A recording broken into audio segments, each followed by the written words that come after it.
Here's another little project I did with my Sovol SV06 Plus printer for the SV06 Plus, a wireless charging camera phone bracket to be used with Octo4A.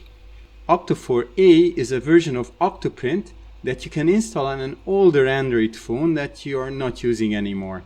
It allows you to control your printer and take time-lapse videos at the same time. The challenge with this setup is to use the phone's USB port to control the printer and charge the phone at the same time. Phones like the Samsung Galaxy Note 8 have an advantage because they can be wirelessly charged as well, which means you can keep the USB port free for connecting to the printer. You see that green duct tape on the USB plug? To prevent the phone from charging the printer, the back current, I cut the red VCC line on this USB cable. This is a common problem with USB connections to 3D printers, and it affects Sovol devices as well. I designed the bracket using Fusion 360, and this is the second and final iteration of the design being printed on my SV06 Plus out of white Devil Design PETG.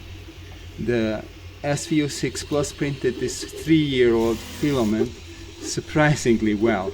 If I had dried it before printing, I think there would have been even less stringing.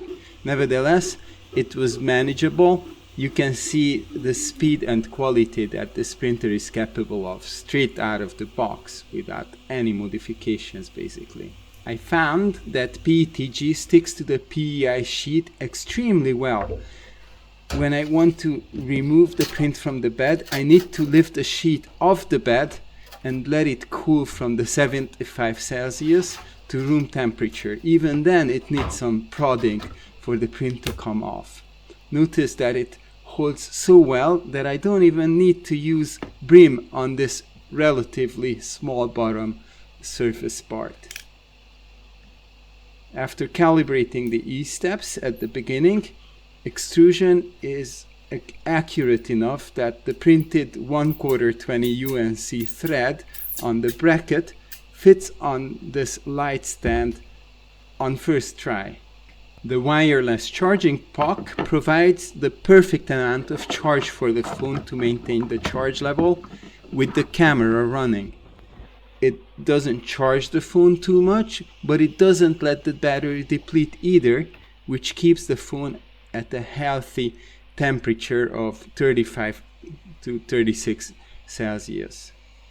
This octoprint solution is a good workaround for the hard to access microSD card slot of the SV06 Plus. It also provides a way to remotely monitor prints and make time-lapse videos at good resolutions, and I'm confident that I can improve the quality of my time-lapse videos even further. Overall, this project was another success using the new SV06 Plus.